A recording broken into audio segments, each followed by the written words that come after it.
Kalian pernah dengar tentang kaum Ad? Mereka bukan kaum biasa.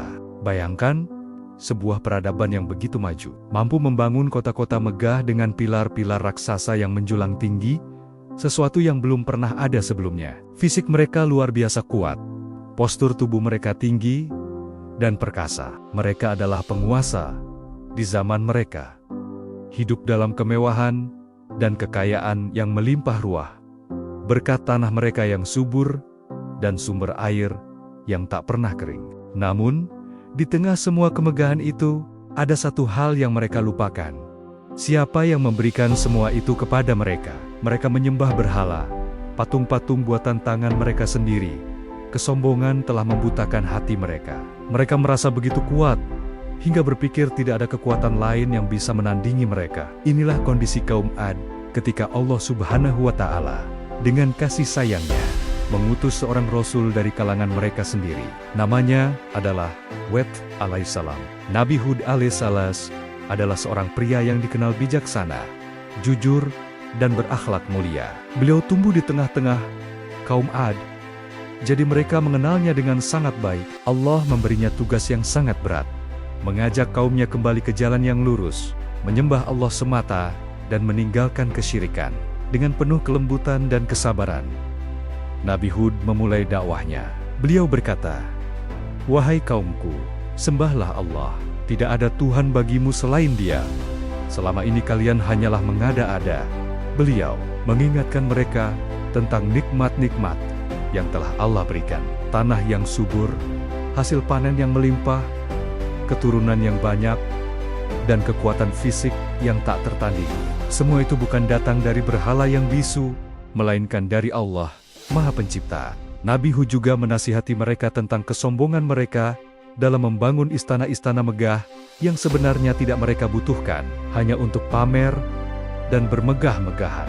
Mengapa kamu mendirikan pada setiap tanah yang tinggi suatu bangunan untuk bermain-main dan memamerkan kekuatan? Dan kamu membuat benteng-benteng dengan harapan kamu akan hidup kekal. Beliau mengajak mereka untuk takut kepada Allah dan menaatinya.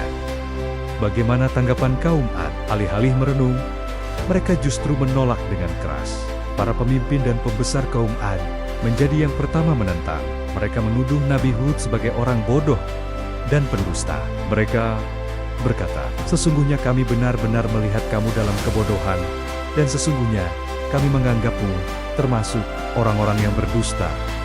Mereka tidak bisa menerima ajaran tauhid, ajaran untuk menyembah satu Tuhan saja. Bagi mereka, ini adalah hal yang aneh dan tidak masuk akal.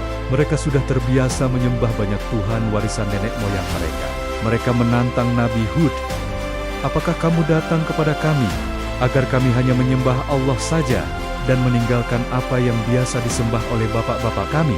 Maka datangkanlah azab yang kamu ancamkan kepada kami jika kamu termasuk orang-orang yang benar."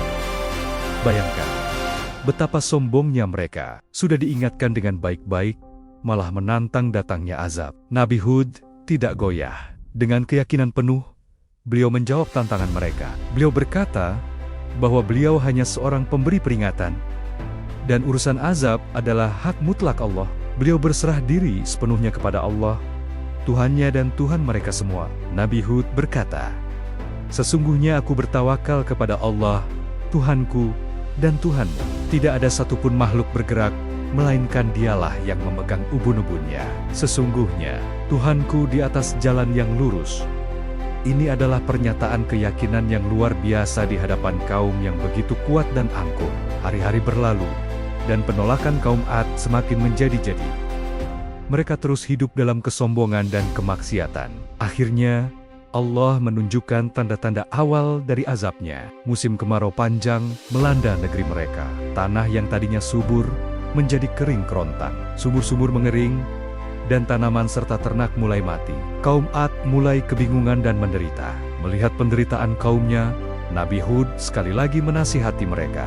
Beliau berkata, "Mohonlah ampun kepada Tuhanmu. Sesungguhnya Dia Maha Pengampun. Niscaya Dia akan mengirimkan hujan kepadamu dengan lebat, dan Dia akan menambahkan kekuatan kepada kekuatanmu. Dan janganlah kamu berpaling dengan berbuat dosa." Ini adalah kesempatan terakhir bagi mereka. sebuah pintu tobat yang dibukakan. Jika mereka mau beristighfar dan kembali kepada Allah, kekeringan akan berakhir. Dan Allah bahkan akan menambah kekuatan mereka. Tapi apa yang mereka lakukan? Kesombongan mereka ternyata lebih besar dari penderitaan mereka. Mereka tetap menolak ajakan Nabi Hud dan tetap berada dalam kekafiran. Karena penolakan mereka yang sudah keterlaluan, tibalah saatnya azab yang mereka minta itu datang. Suatu hari, mereka melihat gumpalan awan hitam pekat bergerak menuju lembah-lembah mereka. Dengan bodohnya, mereka bergembira. Mereka mengira itu adalah awan hujan yang akan mengakhiri penderitaan mereka. Mereka bersorak, "Inilah awan yang akan menurunkan hujan kepada kita." Namun, Nabi Hud tahu itu bukanlah awan hujan biasa. Beliau berkata, "Bukan, itulah azab yang kamu minta untuk disegerakan, yaitu angin yang mengandung azab yang pedih."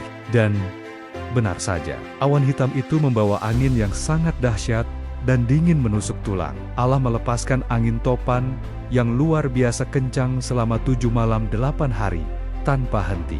Angin itu begitu kuat hingga mampu menerbangkan manusia, hewan, dan segala sesuatu yang dilewatinya. Al-Quran menggambarkannya seperti pohon-pohon kurma yang tumbang dan tercerabut dari akarnya. Bangunan-bangunan megah yang mereka banggakan hancur lebur. Kekuatan fisik yang mereka sombongkan tidak ada artinya sama sekali di hadapan kekuatan Allah.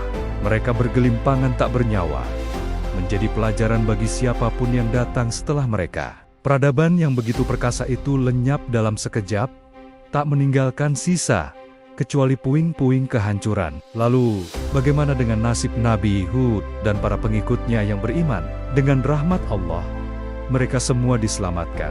Sebelum azab itu datang, Allah telah memerintahkan Nabi Hud dan orang-orang beriman untuk meninggalkan daerah itu dan mencari tempat perlindungan.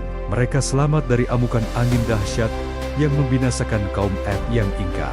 Kisah Nabi Hud dan kaum Ad ini bukan sekadar cerita masa lalu. Ini adalah pelajaran abadi bagi kita semua, umat manusia. Pertama, pelajaran tentang bahaya kesombongan. Kaum Ad hancur bukan karena mereka lemah, tapi karena mereka sombong. Mereka sombong dengan kekuatan fisik, kekayaan, dan peradaban mereka, hingga lupa bahwa semua itu adalah pemberian dari Allah. Kedua, pentingnya bersyukur. Nikmat yang tidak disyukuri bisa berubah menjadi bencana. Kaum Ad diberi begitu banyak nikmat, tapi mereka justru menggunakannya untuk bermaksiat dan menentang Allah. Akibatnya, semua nikmat itu dicabut dan diganti dengan azab yang pedih. Ketiga, kisah ini menunjukkan betapa besarnya kasih sayang Allah, bahkan kepada kaum yang paling ingkar sekalipun. Allah tetap mengutus seorang Rasul untuk memberi peringatan. Allah tidak langsung menimpakan azab, tapi memberi mereka banyak kesempatan untuk bertobat. Namun, ketika peringatan diabaikan dan kesombongan sudah mencapai puncaknya, maka azab Allah adalah sesuatu yang pasti. Keempat, ini adalah bukti kebenaran para rasul dan janji pertolongan Allah bagi orang-orang yang beriman. Di tengah ancaman dan cemoohan kaumnya yang begitu kuat, Nabi Hud tetap teguh berdakwah, bertawakal sepenuhnya kepada Allah, dan pada akhirnya Allah menyelamatkan beliau dan para pengikutnya. Setiap kali kita merasa hebat dengan pencapaian kita, ingatlah kaum Ad. Setiap kali kita diberi nikmat, ingatlah untuk bersyukur. Dan setiap kali kita dihadapkan pada kesulitan, ingatlah untuk bertawakal kepada Allah seperti Nabi Hud. Karena sesungguhnya tidak ada kekuatan yang sejati kecuali kekuatan Allah Subhanahu wa Ta'ala. Semoga kita bisa mengambil hikmah dan pelajaran berharga dari kisah ini, agar kita tidak mengulangi kesalahan yang sama dan selalu berada di jalan yang diridainya. Terima kasih sudah menyimak. Jangan lupa untuk subscribe channel ini, agar kita bisa terus belajar bersama dari kisah-kisah penuh inspirasi dalam Al-Quran. Sampai jumpa di video berikutnya.